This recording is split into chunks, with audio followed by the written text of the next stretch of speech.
Morning students. हमने पिछली class के अंदर लवक का अध्ययन किया था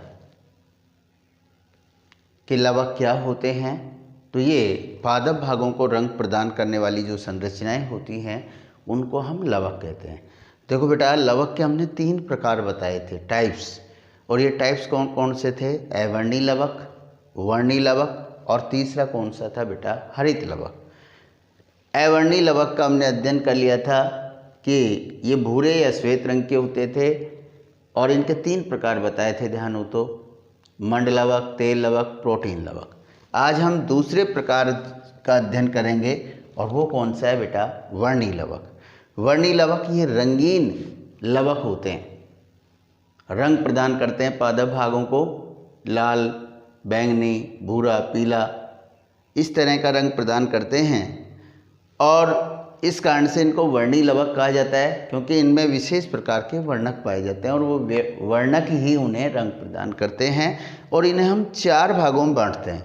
वर्णी लवकों के कितने प्रकार हैं बेटा? 4 कौन कौन से? ध्यान देना। सबसे पहले फियोप्लास्ट, रोडोप्लास्ट, नीले हरे क्रोमेटोफोर और चौथे हैं बेटा प्रकाश संश्लेषी जीवाणुओं के क्रोमेटोफोर।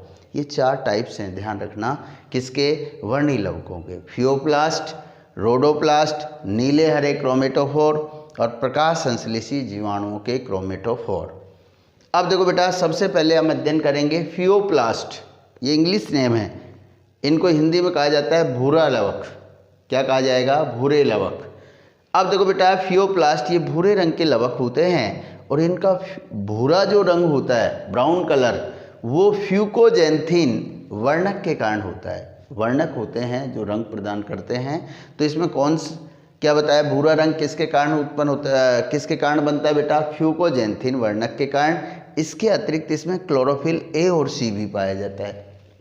इसमें बेटा फियोप्लास्ट में इसके अंतर्गत कौन आते हैं? भूरे रंग के शैवाल्स आते हैं, डाइटम्स आते हैं, भूरे रंग के पुष्प और फल आते हैं। इसके बाद दूसरा आता है बेटा रोडोप्लास्ट। इन्हें लाल लवक भी कहते हैं क्योंकि ये लाल रंग के होते हैं और इनका लाल रंग आर फाइकोसाइनिन और आर फाइकोइरिथ्रीन वर्णक के कारण होता है। बेटा वर्णक आपको ध्यान रखने पड़ेंगे। तो ये लाल रंग के होते हैं। लाल रंग किसके कारण होता है? आर फाइकोसाइनिन और आर फाइकोइरिथ्रीन के कारण होता है। इसके अतिरिक्त इनमें क्लोरोफिल ए और डी पाया जाता है। कौन आते हैं इसमें बेटा? लाल पुष्प, लाल फल, तरुण पत्तियां, कोपल, ये आते हैं। लाल शैवाल, ये इसके अंतर्गत आते हैं। तीसरा प्रकार आता है बेटा नीले हरे क्रोमेटोफोर। ये कैसे होते हैं बेटा? नीले रंग के होते हैं। इनको नीले लवक भी कहा जाता है। नीले हरे क्रोमेटोफोर को क्या कहा जाता है बेटा? नीले लवक कहा जाता है। ये नीले रंग के होते हैं और इनका नीला जो रंग होता है वो सी फाइकोसाइनिन और सी फाइकोइरिथ्रीन के कारण होता है। ये वर्णक है, वर्णक का नाम आपको याद रखना पड़ेगा। किसके कारण होता है बेटा? सी फाइकोसाइनिन और सी फाइकोइरिथ्रीन के कारण होता है। और इसमें कौन आते हैं बेटा? नीले पुष्प हैं, नीले शैवाल्स हैं, नीले फल हैं, ये आते हैं। इसके बाद चौथे आते हैं बेटा प्रकाश संश्लेषी जीवाणुओं के क्रोमेटोफोर या लवक। तो देखो बेटा, ये बैंगनी रंग के लवक होते हैं। कौन बेटा? प्रकाश संश्लेषी जीवाणुओं के। और इनका बैंगनी रंग एक वर्णक है एंथ्रोसाइनिन। कौन सा है बेटा?